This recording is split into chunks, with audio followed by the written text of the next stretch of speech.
안녕하세요, 올바람입니다. 오늘은 구독자님 중에 한 분이 보내주셨던 인트로를 넣어봤습니다. 새로우니까 또 좋은 것 같습니다. 오늘은 예전부터 테슬라 해커 중 한 명인 그린더온리가 새로운 개발자 모드를 뚫어서 보여줬습니다. 워낙에 이제 자주 해킹을 하던 분이기 때문에 익숙해지기도 했는데요. 예전에 2017년도에 모델을 해킹하면서 보여줬었는데 항상 이렇게 흥미로운 자료들을 많이 보여주시는 분입니다. 그리고 잘 아시겠지만 해킹과 크래킹은 다른 것이죠. 그리고 이제 해당 개발지는 아니기에 제가 정확히는 모르겠지만 어쨌든 이런 부분이 드라이빙 폴리스라고 생각이 들고 오토파일럿 내부 컨트롤에서 새로운 모습들을 많이 볼 수 있었는데 일단은 좀 맵 데이터에 대한 생각을 해볼까 합니다. 이전에 2017년에 이런 식으로 개발자 모드에 들어가서 알린 바 있었습니다. 오토파일럿 세팅이 어떻게 돼 있었는지. 그래서 여기에 대해서 맵 타일에 대한 정보를 얻고 있다는 점에 대해서 얘기를 나왔었고, 특히 GPS 로드매치라는 내용을 통해서 테슬라가 구체적으로 어떤 맵을 가지고 포지셔닝 하는가에 대한 힌트를 얻을 수 있었습니다. 이 부분은 예전에도 소개드린 바 있었던 내용이긴 한데 나중에 시간이 된다면 버전 3 정도로 한번 만들어 봐야겠습니다. 한마디로 이런 식으로 자신의 위치를 설정하는 인바이런트 모델을 만들기 위해서 이 정확도를 높이기 위해 전체적인 내 포지셔닝, 위상 정리가 중요한 거죠. 그래서 자동차와 자동차 사이에 위치 데이터를 서로 공유함으로써 자동차와 GPS 그리고 로드 엣지, 차선 경계 간의 어떤 구조들을 넣고 맵과 매칭시킴으로써 환경 모델을 만들어내게 됩니다. 아무튼 이런 센서들로부터 정보를 받아서 차가 2D로 인식을 하고 여기에 이제 이미지넷이나 레인지넷 같은 머신러닝 된 정보가 들어가면서 함께 인바이런트 모델을 만들게 되죠. 그 과정에서 매핑된 정보들도 함께 들어가게 됩니다. 여기에 이제 완전하게 HD가 들어가진 않지만 테슬라도 아예 매핑된 정보가 안 들어가는 것은 아니고 어떤 그 HD 벡터 맵이 들어갑니다. 어쨌든 이렇게 받아들인 정보를 기반으로 센서를 통해서 받아들인 정보를 기반으로 내가 지금 어디 있는지 현재의 위치에 차가 어떻게 가고 있는지 역주행하는 차는 이렇게 있고 그리고 도로의 노선은 어떤 식으로 되어 있는지를 전체적으로 다 넣어야 얘가 이제 이 상황에서 생각해서 제어를 하게 되는 것이죠. 이 자료의 전체적인 내용은 뉴럴넷 기반으로 하게 됩니다. 그리고 GPS의 얘기는 이제 처음으로 해킹된 페이지에서도 맵 카메라 비전에 대한 얘기와 그리고 이제 오프셋을 조정하는 모습을 보이면서 위상값을 정리한다는 내용은 다시 한번 또 2017년 특허에 이어서 관리자 모드에서도 확인할 수 있었던 내용입니다. 그리고 FSD 베타에 대해서 얘기 드리면서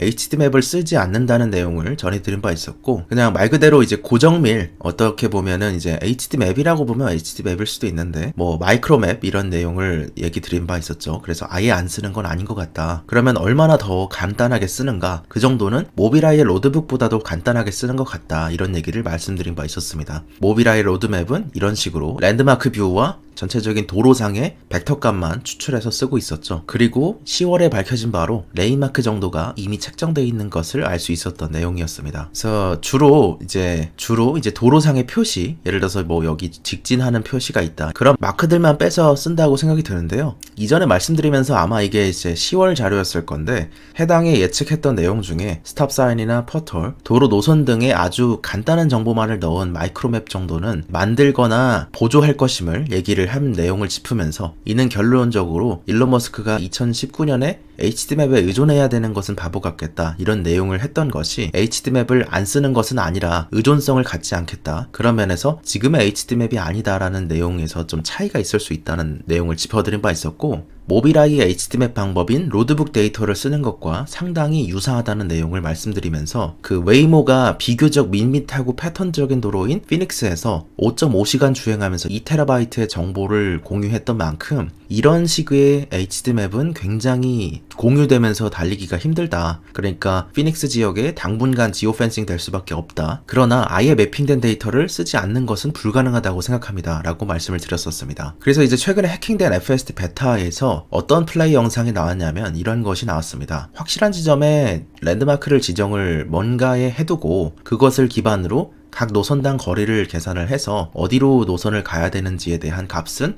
갖고 있음을 알 수 있었는데요. 이런 것을 통해서 본다면 FSD 베타는 특히 이런 도로상 마크들은 빼서 사용을 하는 듯 합니다. 프레임 싸움이기 때문에 전체적으로 다 로딩하지는 않겠지만 주로 도로의 방향성에 대해서는 매핑되어서 쓰고 있음을 확인할 수 있었고 두 번째로는 뭔지 모르겠지만 이런 식으로 아까 말씀드렸듯이 뭔가의 랜드마크를 값으로 지정해두고 각 노선에 대한 포지셔닝 값을 정해놨다는 점 이게 이제 1분짜리 정도 영상인데 한번 보시죠. 네,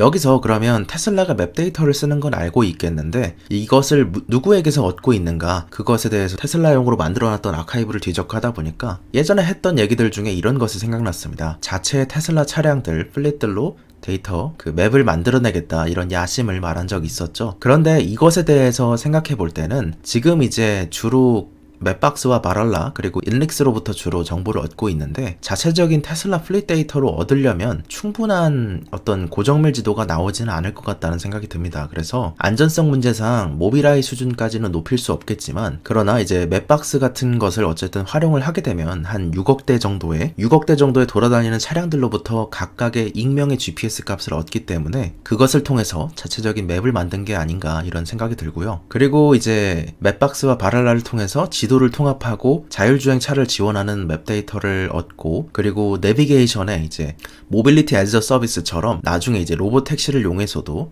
이런 맵을 미리 사용하고 있음을 알 수 있었습니다. 뭐 2020년 6월 24일 펌웨어 업그레이드 전까지는 이제 인릭스라고, 이거는 뭐냐면 이런 식으로 교통 혼잡, 컨제스천에 대한 이제 데이터를 깔아주는 건데, 그 데이터는 이제 쓰지 않는 것으로 나왔습니다. 이 점에서 아마 지금 이제 로봇택시가 미리 미뤄질 것을 예상을 했던 게 아닌가, 이런 생각이 들기도 했고, 어쨌든 점차 차량들로 데이터를 만들겠다는 약속은 이제 하고 있으나 구체적으로 실시간으로 공유하는 자체적인 테슬라 플릿 데이터라기보다는 아마 맵박스를 사용하는 쪽으로 가게 될 것 같다. 그리고 참고로 중국에서는 구글 맵스 대신에 바이두 맵스를 쓰고 있고, 맵박스의 사업 자체는 실제 60% 정도를 최근에 중국에서 하고 있습니다. 그래서 중국에서도 이런 식으로 맵박스가 HD 벡터 타일을 제공하고 있지 않을까 싶습니다. 지금까지 그러면 주로 이제 맵박스의 데이터를 활용하여 테슬라가 맵을 쓰고 있었다는 정보를 알 수 있었고, 주로 여기에 이제 차량용 노선상의 정보까지 이런 식으로 다 들어있는 만큼 해당 자료들을 중첩시킴으로써 활용하는 듯 보입니다. 해당 사진은 모빌아이의 로드북에서 사용하는 맵박스의 HD 벡터 타일을 사용한 것인데요. 예를 들어서 이런 식으로 우회전 전용 차선이라든지 바이크레인 등에 대해서는